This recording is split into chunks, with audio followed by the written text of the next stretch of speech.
It's always very humbling to be introduced so warmly by Dennis Noble, because he himself is, as you know, a very distinguished scientist in his own right.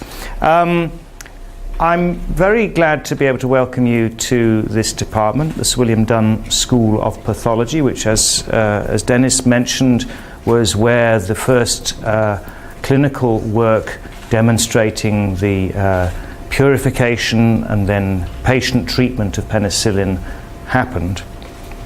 And I'm very pleased to be welcoming you from the Women's University, where I think Sung Hee is one of your products, one of your most distinguished alumni.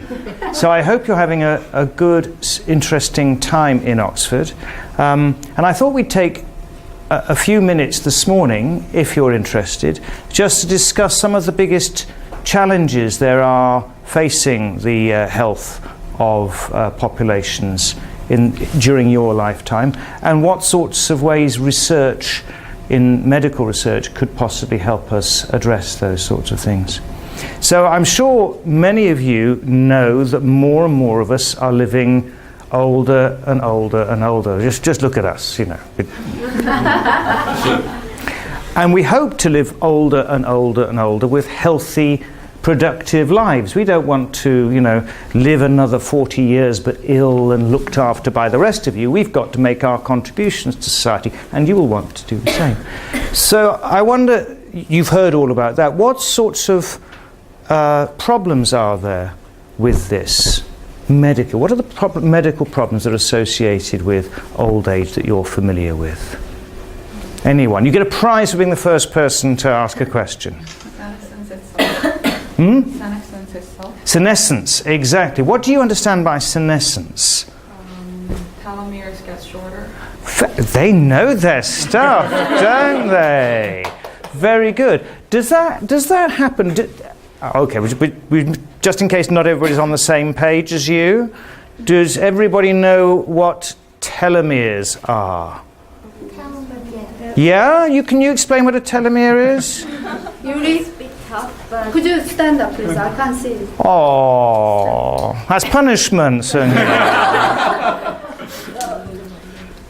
Well, since my English is bad, so... No, it's not. Better than my Korean. I heard that telomere is kind of in the end of DNA. That's right. So, but well, cells are divide and divide to make new cells. Yeah. And then, but well, for most of the cells, when they divide once, telomere gets shorter. Yes. Yes. So if and why is that a bad thing? Does anybody have an idea why it's a bad thing? What do the telomeres do, and why, when they become shorter, that's a bad thing? I'm not going to ask you because you obviously know this one. So I want to see who else knows about it. Thank you. You can sit down. Protects the DNA. Why does the DNA need protecting? It's something to do with when the DNA replicates. Yeah. So you were right. Not compact. It's spread out. Well, it has to decondense a little bit to be replicated, but there's something very... What shape... Okay, let's see if I can do this. What shape are the chromosomes in bacteria? What shape are the chromosomes in bacteria? They're circle. So when bacteria replicate their chromosomes, they're able to do this completely from end to end and go round and round and round, and they don't need to lose anything. And what shape are our chromosomes? Linear. So we have a problem at the end because our polymerases can only go in one direction, right? So going on one strand we can get right to the end, but then to start the other strand we leave a gap. So the chromosomes would get shorter and shorter and shorter and shorter. So you have these telomeres at the end that are very, very clever structures. We won't go into too much detail on them today, that enable that end with an enzyme called telomerase to be regenerated and kept full length, because if they're not, then you start eating into the ends of your chromosomes, you're no longer able to divide and so on. But why? Actually, this is quite different from the subject we were going to talk about, but it's good enough, isn't it? Very good. So why, but I'll push it back. Why do we have to keep dividing cells. I mean, you're almost full grown and I'm full grown, so why do I need to, I mean, it doesn't look like it, I know, but why do we need to keep dividing cells once we're fully grown? Well, the cells die and may produce again. Yeah. Then there's kind of cycles. There's cycles. But, Do all cells die regularly and get replaced, or do some cells? No. No hints. No hints. No. No hints. Okay. Can people give me some examples of cells in your body that constantly divide, and some other cells that just don't? I know. You've had your bit. Somebody else. Give me an example of some cells that are always dividing in the body. Bone marrow. In the bone marrow. Very good. Why do we have cells in the bone marrow that are dividing all the time? The RBC just developed. Red blood cells? And they have a short life, don't they? Yeah? So, obviously the red blood cells themselves don't divide, do they? Because they don't have any nuclei in mammals. In birds, they do. Does everybody know that? Yeah, and in reptiles. Red blood cells have nuclei in those cells. They're not very good nuclei, but they do have them. So what's the source of the red blood cells in your bone marrow? Hematopoietic stem cells. All right, so we're on to stem cells, which is good. This is how I was trying to move. Hey! Which is good. So some of the cells in the body are what we call terminally differentiated. Brain cells are a really good example of that. Heart cells, more or less, I suppose, aren't they? The heart cells pretty much stay once you've got them? Sort of. I'm not sure, but there you get a bit of... Because after all, people are proposing therapy. Exactly. To repair hearts. Yeah. So they do need repairing. They do need repairing. Yes. So some cells in your body are terminally differentiated. By and large, terminally differentiated cells stay put. They don't replicate. But all the other cells in the body, all the other tissues, many other tissues, are needing constant replenishment of new cells while the old cells senesce and die, and stuff like your skin, your gut, and so on. And so every tissue has its own type of stem cell. And the property of a stem cell, what are the properties of a stem cell that make them different from a terminally differentiated cell? No. Do you know? What would you say is special about a stem cell? No? Somebody else? Don't worry. Hey, you've had your. She got the prize, which I haven't decided what it is yet. Chocolate bar or something. Must everybody else have a? What's special about a stem cell? What makes it different from it? It has a potency to divide into other different cells. Yeah, it has the ability to continue to divide and generate two things: a differentiating cell and another stem cell. All right? And it has to be able to continue to do that for a very long time, or throughout your life. Yeah? So it has to have a way of making sure those telomeres don't shorten. So it has an enzyme telomerase that is constantly replenishing the ends. When we have cells in our body that are wearing out, in the end, we wear out, don't we? As cells wear out, we get lots of garbage being made, rubbish being made, proteins that misfold. Has anybody come across any proteins that accumulate, that are misfolded? You have, but you're not allowed to answer again, are you? Who's come across some protein misfolding diseases, often in old age?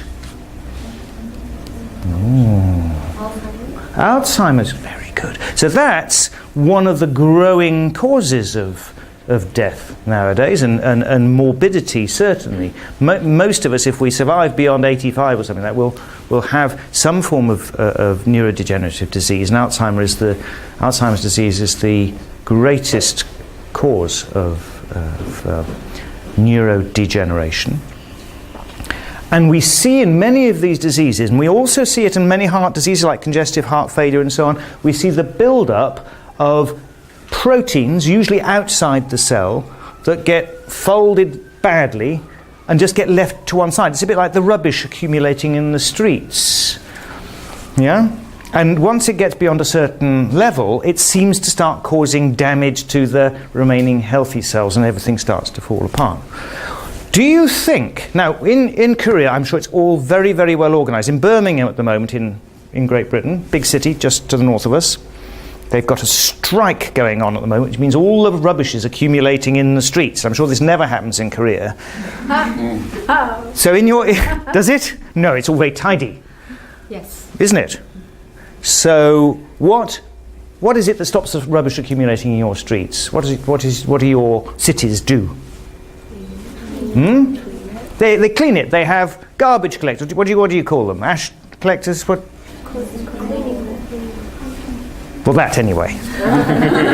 So you have a service that's going around looking for rubbish and tidying it away and destroying it, don't you?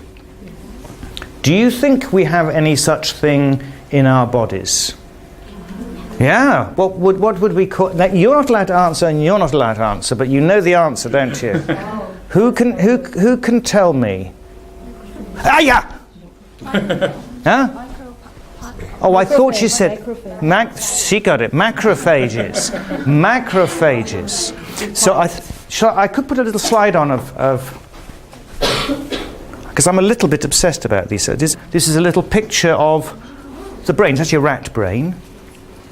Thin slice of rat brain. You think of the brain as being full of these really grand thinking cells, don't you? The neurons. They're the important ones. That's what all those clever physiologists work on. And they're the ones that do the thinking for you.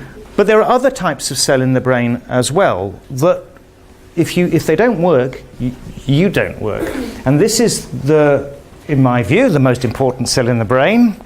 We've had these sorts of cells since before we've had neurons. These are the macrophages in the brain. They're called... Anybody knows what the name of the macrophage... Microglia. Who said that? Is that you? Very good. That's the type of macrophage there are actually 3 types of macrophage in the brain, but this is the sort we're going to talk about at the moment. And you can see that so this is a slice of brain that's just been stained for a protein that's found in macrophages. Okay? And you can see, so nothing else is visible except the microglia. You can see that the whole slice is being touched by the projections of these microglia. What do you think their function is? Well, I've given you a hint already of one of the functions, haven't I? You can repeat what that function was. What are the functions of these microglia? What do they do?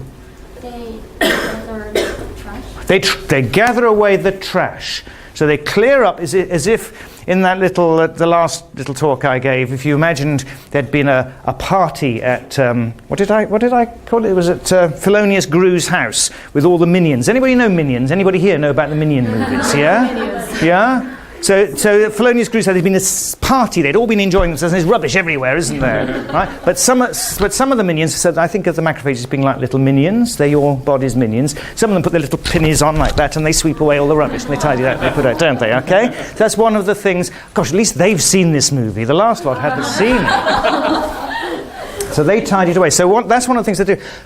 Any other functions of these cells? Because they're amazing, they do lots of things. Any other things that they do, other than tidying away the rubbish? Give you a clue. They're fighting things, aren't they? What do they fight? They fight like viruses. Viruses, bacteria, fungi, things that come in. So actually, that's what most of our medical students, when I teach them, think that's the thing that they do all the time. And of course, that is one of the things that they do. But it's only one of the things. So, yes, they are... Like, now what was the image in Thelonious Gru's house, right? So they're having the party, all the little minions are in there, and then, who's a baddie in Minions? Vector? Somebody like Vector? Do you know that one? Comes up to the door and knocks on the door, yeah? And opens the door, or they open the door to him, and they all pile in on him, and they fire those smelly guns and all the rest of it. So they're defending, and then when Vector's gone, they go back to their silly party and have fun as only minions can. So that's an important thing they do. So these cells have to be sitting there all the time, behaving themselves in their little way, not quite as naughty as minions, and be ready to tackle a virus or a bacterium or a bit of rubbish that they find. It's remarkable, but most of the time they've got to be quiet and doing housework. So that's clearing away the trash. Turns out they do some other really quite remarkable stuff. They do this in the heart during development, and probably later on as well. Certainly recovery from heart attack, this is now turning out to be the case. But in the brain, they do a lot of remodeling. They sculpt things, yeah? That's what I'm trying to say there. So for a classic example, it's only an extreme example, you're born with more neurons than you need, and then when all the functional connections have been made, the unconnected neurons die away and have to be tided away. And when synapses between neurons are not functioning properly, those get tided away. And it's these cells that do that as well. And if you don't have functional tissue macrophages, you don't get this happening. So you don't get a fully functional organ. And this may be true for many organs of the body as well. Oh, that's on your flag, isn't it? Oh, yes. So that was just trying to say homeostasis. Yeah? Great. So I didn't put this up for you. That's what I'm saying. I use for different group. But so that's one of their key functions is tissue homeostasis. That is saying to, for example, the astrocytes, which is another type of glial cell, you need to be more angry now. Saying to the nerve cell, calm down, don't get upset. Saying to a stem cell in the skin, it's time for you to divide. Divide now. So they're giving signals all the time, soluble signals and surface signals to the cells of the tissues to keep the tissue in an equilibrium state and responding to the environment as it changes. So really important cells. And the problem with many diseases of old age, to come back to that one, is that these cells gradually get tired. Imagine an old, tired minion, not able to do its work properly, all right? So, and the tiredness is expressed itself in really two main ways, as far as we can tell at the moment. One is that they... I should say, I didn't do the HIV bit, but I'll come back to the HIV in a minute. One is that they get slower and slower at clearing away the rubbish that's building up more and more and more. And one of the things they do is if they see too much rubbish accumulating, this happens, we know, in cardiovascular disease, when they see too much rubbish, they get alarmed and say, I don't like what's going on, send for reinforcements, right? Bring in more troops from the blood, from the white blood cells that are circulating blood, bring in new monocytes and macrophages to attack this stuff. And so you get this escalation of defense, which causes collateral damage to the tissues, and that's what often goes wrong. That's probably one of the reasons why the really critical element in vascular disease is the loss of the endothelium that's over one of these plaques, and it's an inflammatory response, probably triggered by cells such as this, as a result of their being overwhelmed by all this stuff they're trying to clear away that is doing that. So one of the key things that medical research has got to be able to do is find ways of rejuvenating all of your tissue macrophages, somehow extending their functional life. So they regain more ability to clear rubbish away and are less upset when they see rubbish accumulating. This is a really tall challenge. It's what we're sort of working on. One thing I should mention, and because it's very relevant to half of the stuff in my group, is all about a virus called HIV, which infects these cells. So this is like Vector coming up with his purple serum. Does that Despicable Me 2, I think, was the purple serum? Does anybody remember? And injecting it into a minion, and it changes from being a nice little yellow minion to being angry purple minion, yeah? Yeah? So when a virus like HIV infects one of these cells, it stops doing its normal stuff and starts upsetting the neurons over quite a long time. So many people, it's more than half of the people that have got HIV, even though the virus in the periphery is well controlled by drugs, develop neurocognitive disorders with time. And we think it's because the virus is able to hide away here in the microglia in the brain and gradually make the neurons less and less happy. So, I've made it sound as though we know everything there is to know about these cells. The truth is we know that they're really important, and we know that when they go wrong, it's really bad. But we don't know very much about the molecular pathways, the mechanisms by which each of these things really happen. So we're not at a point today of being able to tell your pharmacists, I think, is that right? Tell a drug company, how would you intervene? What would be the key molecule you'd want your drug to target to just have the right effect, to turn a purple minion back into a yellow minion, for example? We don't know enough to be able to do that. So what sort of ways can we try and investigate? This is a difficult dialectic now, but let's see if any of you... What sort of ways do we in laboratories, cell biologists, how do we try and investigate these molecular pathways? What sort of methods can we use? Any ideas? How can we try and find out what pathways of molecules, what individual molecules are responsible for the physiological process or the pathology when it goes wrong? We can knock out a gene. Oh, she's so good. We can knock out a gene. I like that, and we're going to come back to that one because that's sort of stuff that we do. For me, there are 4 sort of methodological approaches, and they're sort of disciplinary, so different people very often do different sorts of things. At one end there's the studying the physiology of the tissues, just seeing how the cells behave and how they relate to each other and trying to model and understand how that's working. Then there's the pharmacological approach I thought you'd come up with first, which is we'll take some drugs that we know stop that pathway or activate that pathway and see how it affects our physiological function. I said there were 4 and I've lost the third one. It'll come back to me. Maybe it'll come back to me.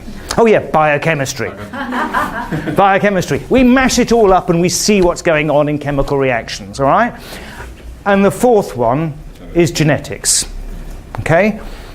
Now, in order to do genetics, you have to be able to manipulate the sort of genetics we do nowadays, unless you want to wait around for mutations to occur. But I will give you some examples where we wait around for mutations to occur, which is classic genetics. We need to be able to introduce mutations in genes. What sort of methods... I can't ask you a question. I can't ask you to answer a question. It's very tempting to ask the same people to answer the questions every time, but that would be unfair, wouldn't it? What sort of methods do we use for... You said knocking out genes. That's good. So let's say a sort of genetic mutation we'd like to introduce is one where we've deleted a piece of a gene so it no longer works, yeah? So what sort of methods can we use to do that? Actually, before we go, how many of you, put your hand up, any of you that have done a research project, not a class practical, a research project in a laboratory? Any of you done a real... A summer intern. A summer internship sort of thing? Ah, you see, yeah? Interesting. There's a sort of a correlation there. Interesting. Oh, by the way, doing a research project is completely different from doing class practicals. Class practicals, for me, were a turn-off. I hated them. The first time I had my own bench, my own experiment to do, I went, ah! So don't get put off by class practicals, even if they're very good ones in your university, I'm sure, aren't they? So those of you that... did you do any genetics in your... No? Okay, I'm going to ask you then. How would I knock out a gene? I don't know the answer to this. You don't know the answer to this. So in many model organisms it's quite easy. In E. coli, for example, I can just make in the test tube with restriction enzymes and PCR reactions, things like that, I can construct a version of the gene that I want, and I can then transform it into the cell, and recombination will swap in the mutated version for the normal version, and we're fine. I worked on a bacterium called Bacillus subtilis when I was your age, and that was really easy to do then. In mammalian cells, it's more difficult, but over the last 30 years, we've got really quite good at doing that. We've found ways of getting nucleic acid into cells and doing these same sorts of operations. But we have a real problem with these cells. So these cells, they're terminally differentiated, so they don't very often replicate. They stay as a single cell, all right? And one of their functions is to look out for foreign nucleic acid and react really angry if they see it. Because foreign nucleic acid is what you're trying to defend yourself against foreign genes. They might be encapsulated in bacteria or viruses, but it's the genes that you're trying to keep out from the body. Sorry, it's a bit Dawkinsy that. I hope you don't mind. So He and I get on very well. Fine. We just disagree. yes, that's absolutely right. So, you know, looked at from a evolutionary point of view, one of the things this thing is doing is preventing foreign genes parasitizing you. Okay? And foreign genes are usually made of DNA, sometimes of RNA. Yeah? So if you try and do any genetic manipulation on a macrophage, which involves putting foreign DNA into them, they go, I'm not having that, all right? So if you're trying to carefully study the physiology of a macrophage and you start bombarding it with exactly the sort of thing that it's tuned to reject, you've upset your system. Now, I don't suppose any of you have read any of my papers, have you? So how did I go around this? So there's a block in because I want to be able to make knockouts. And I have been making lots of, I can even show you some, I think, knockouts of genes in macrophages, but how do I do it? Reverse transcription? That's not bad. Actually, that's not bad. I can't quite do it that way, but one of the things that, up until this new technology came up, which was available to us, was to use viruses like HIV, which have learned the trick of how to slip their genes into macrophages, because that's what they do, without alarming things too much. And they use reverse transcription on their way in, don't they? And put foreign genes into those. We can't knock genes out using retrovirus, but we can put foreign genes in that way. Okay, so what the idea I had was, if I could, who's heard of stem cells? Who's heard of embryonic stem cells or pluripotent stem cells? Is that something you've heard of? You've all heard of induced pluripotent stem cells? Yeah, really big transformative technology, which is making everything different in all our labs, right? So I run a big stem cell laboratory, the facility in Oxford for doing pluripotent stem cells. We know that we can do genetics on pluripotent stem cells. So that's easy enough. All we then need to do is be able to turn the pluripotent stem cell into a macrophage, and then we've got an edited macrophage. Even better than that, who here that hasn't answered yet knows roughly how we make an induced pluripotent stem cell? Who knows how we make them? This is really important. This won a Nobel Prize now, so you should know it. But it's also, if any of you go into research, you'll be doing this or handling. Oh, you've answered a question before, but I'm going to let you do it because they're all being quiet. Yes, go on.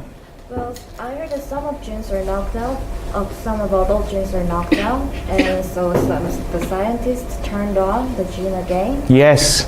So that it has characteristics that embryonic stem cells. That's good. That's very, very good.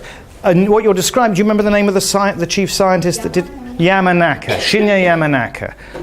You read his original paper, 2006, in Mouse. It is a really, really fantastic piece of work. So much better than anything that's come since. What he did was exactly what you're saying, in a long, long piece of work leading up to this.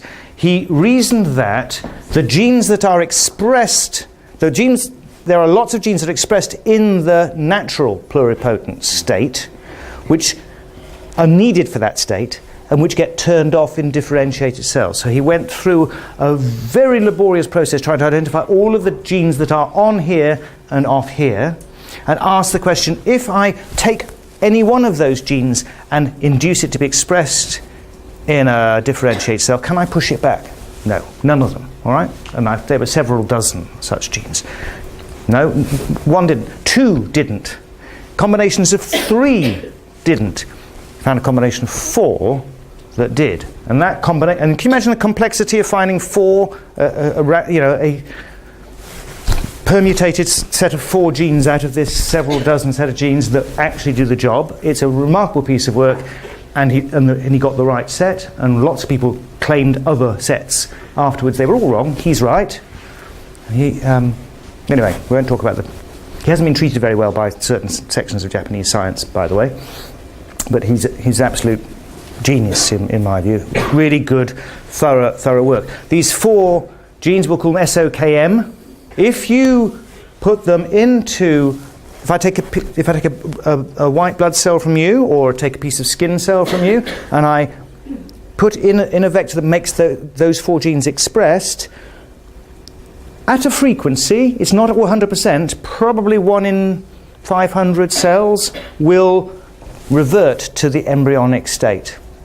Okay? So that's what we do. We use a system of putting these genes in on a Sendai virus that expresses them in those fibroblasts we generally use, so skin fibroblasts, but you can also use blood monocytes, and they go back to the early state. Now this is great because we can now do 2 things. We can make macrophages and neurons from induced pluripotent stem cells. We can make induced pluripotent stem cells from any person we like, including people that have diseases that we're interested in, like inherited diseases or sporadic diseases like Parkinsonism or what have you. And we can then see, can we reproduce the phenotype in the test tube that we're seeing in the patient? Then we need to close the loop on the genetics. Yeah? So it was possible to do genetics on stem cells, that is, introduce mutations, but incredibly inefficient. Really, really inefficient. Who knows about the... You're not allowed to answer. I think I must let you answer this one if nobody else does. Who knows about the real revolution, which should have won a Nobel Prize by now, the real revolutionary technology for editing genes in mammalian genomes that's really made a difference? Do you know about it? Oh, I picked the wrong one. Anybody know about gene editing now? Real revolution. Hasn't earned a Nobel Prize yet, but really, really, really, really will soon. You learned in bioethics. There's some... Yeah, CRISPR! CRISPR! Bingo. Exactly, bingo. So CRISPR-Cas9, okay? So there's this... when I was a student, this was a class of restriction enzyme, type 5 restriction enzymes that cut remote from their recognition sites. It turns out that the thing that guides them to that cut site is an RNA molecule, and some very, very clever people worked out how they could manipulate that RNA system in order to make this nuclease cut wherever you like, and then once it's cut you can do gene editing. And the technologies have become really, really efficient now. So any of you that have done a lab project so far, I'm pretty confident if you came to a lab like ours, where this is running all the time, within 6 weeks you could have IPS lines where you've introduced mutations, knockouts or point mutations in a gene of your interest. Okay? So that enables you to do real beautiful genetics where you say, I've identified a linkage between this allele in the population and risk of developing Parkinsonism. I've identified that I can make a stem cell from that person carrying that allele, make it back into a neuron or a macrophage, and I can measure some phenotypic difference. How do I know it's down to that allele and not all the other background genetic variation that's in there? Well, I can go in now to that patient IPS line and change just that one nucleotide to make it like everybody else, and I can go into a regular person's IPS cell and introduce that nucleotide and ask, have I managed to do that? Now, as it happens, we quite often find when we do that sort of thing that the phenotype, I'm now talking about some Parkinson work we've been doing, the phenotype is expressed in the microglial cell, not in the neuron. About just over a third of the genes have their effect in the microglial cell and not in the neuron, and that something like 50% of the effect is the phenotype is conferred by the allele we identified through these genome-wide association studies, and 50% by all the other background effects, which kind of makes some sense for these diseases. So, do you want to see some macrophages in action? Yeah, I thought about it. I've got a bit of a movie. So what we have here are some Ips derived macrophages. They've just been developed into macrophages, and you'll see there's a lot of heterogeneity. The cells are very different in shape, yeah? Which is actually true for macrophages in the body. They come in lots of different colours, all right? And what we've fed them is this little green blob, which is an amyloid, a misfolded version of a protein found in the brain called synuclein, all right? And what you're seeing, I hope, is that a couple of the... Is that going to go? This one and this one have taken up this hunting morphology, and they're hunting for this blob. And can you see it sniffing it out? And oh, you're scared. If you're green, you're scared now. Oh! That process is called phagocytosis, yeah? So only macrophages really and neutrophils do this. They engulf great big lumps, and really fast, isn't it? And within about 20 minutes, that green lump will be completely dissolved inside the stomach of that cell. But there's something else going on which illustrates another thing these cells do, which we didn't notice at first. See the other arrow? See this cell up here? It's about to die. Bump! And all of the other cells dive in and eat it. Yeah? So it died by a process we know of as apoptosis, which is a quick blub. Right? It's a form of cell death that doesn't generate danger signals. All right? And then your tissue macrophages nearby are programmed to recognize such cells and just mop them up, tie them up. That's the garbage collection going on. Now, that's a generic macrophage. What we wanted to do is, can we make macrophages from these sorts of cells, by this process, that more resembles the particular types of macrophage you get in the brain or the liver or wherever, all right? And so the way we thought we'd do this was by taking the precursors to these cells and then incubating them, culturing them with neurons or other types of cells. And these neurons have also come from Ips cells. So this is what this is Walter. He's just finished his postdoc in our lab. He's gone back to Switzerland, and this is what he did. First of all, what we have here, these are two slides. We have co-cultured cells that we have differentiated from two otherwise identical Ips cell lines, right, from the same patient.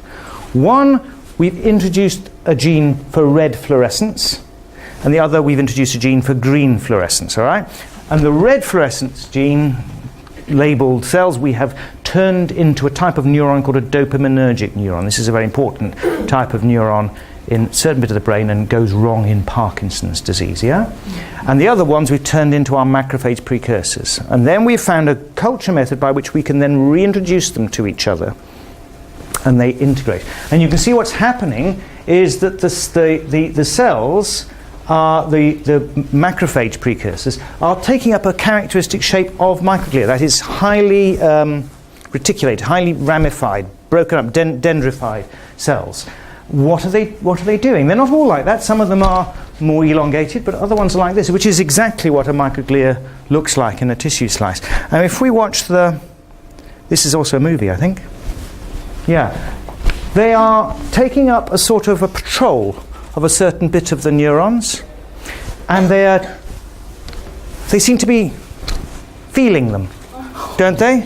do you think they seem to be? How are you? What are you doing? Are you okay? We know that, and I'm going to show you that. We know that. I shan't show you this data. That if we introduce a signal of a bacterium, there's a thing called endotoxin. If we introduce this into the system, as if the brain's become affected, these cells become activated and they withdraw their processes and they start to deal with all that muck.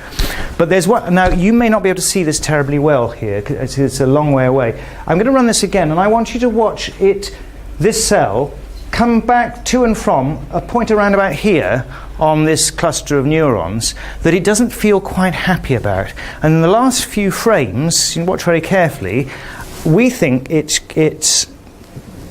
gone back to that site and it's formed a phagocytic cup around a knob of the cell. Maybe it's a synapse, and it's pulled it away, pruned it, because pruning of synapses is something these cells do in vivo. So there are. It was up there. It's moving away. Wait a minute. I'm not very happy about it. Let's go back and have another look. Not sure. Not sure. I've gotcha. Yeah? They're very clever cells, aren't they? They're not like boring old neurons that just sit there going boom, boom, you know? They're hunting around, they're looking, they're doing things, and they're behaving in different ways. They're like complete organs. Well, of course, they are, of the cells in the body, they're the most like a complete single-celled organism. They're doing most all of the functions that a whole living, free-living amoeba or something like that is doing. This one on the right here is the same sort of culture as that. I think in this case this is in cortical neurons. We can make two different types of neurons quite easily in the lab. Here we're only looking at the microglia, so all the neurons are invisible. We haven't got that fluorescence channel on. But this is a higher resolution and higher frame rate. Every frame of the movie is taken every 12 seconds, and the movie is over a few seconds, but it's really lasting about 1 hour. It just shows you how busy they are. I just think I can watch these for hours. They're just constantly moving around, putting a process out, saying, are you okay there? That's fine. Are you okay there? That's fine. So you can see that in 1 hour, this cell, this microglia, has touched hundreds of neurons. Now, what are the signals that it's picking up that say it's all right, move on? What are the signals it's picking up saying, something needs to be done, put me right? We don't know all of those yet. We know some of them, but we don't know all of them. And this is probably the processes that gradually go wrong as we get older. I think that's probably enough, isn't it? That's enough presentation. Questions from you? Well, yeah. If I get funded, yeah. Well, as you said. When you get funded, yeah. Well, I heard that we can reconstruct some organs. Yes. From IPS. We can. I heard that there's kind of problem because you can easily get turned into cancer cells. Absolutely. So I want to find solutions to that. That's very good. That's a really, really interesting area. We could talk for ages about that. So one of the sorts of there's lots of different applications of this sort of technology. Let's divide this into these lumps again, all right? So one is, as you say, this cell replacement or organ replacement therapy ideas. The idea is that because we can make cells that resemble healthy cells in the body, we'd somehow give them back to you. We'd differentiate them in the test tube. We maybe make them into whole little liverettes or brainettes or heartettes or something like that. Probably more an endocrine organ than something like that. And we then put it back in because it's much easier than doing a transplant, and we wouldn't have to do the immunosuppression and all the rest of it. That's really high challenge in my view. It's what gets all the newspaper headlines, and one of the many big challenges, other than it's always going to be a very expensive sort of therapy, is that all the processes we do generate some slight changes, quite often to bits of the genome. So we sequence the genomes of all the IPS cells that we make, and we've never made one yet that hasn't acquired some genetic changes. They all, during this process, acquire some genetic changes, and of course that's a risk factor. But also we're pushing them along a culture and differentiation system that encourages a lot of proliferation, and that's another risk factor for generating tumours, isn't it? So I personally have kept a long way away from that side of things, because the side of things I'm mostly talking about are using these models to understand what's going wrong in disease so that we can get insights into normal physiological processes and how to put pathological processes right. Then there's a middle section which says we could use these sorts of models in the way that we haven't had any good models before, because we had to use mice or monkeys or what have you, or we've used cancer cell lines.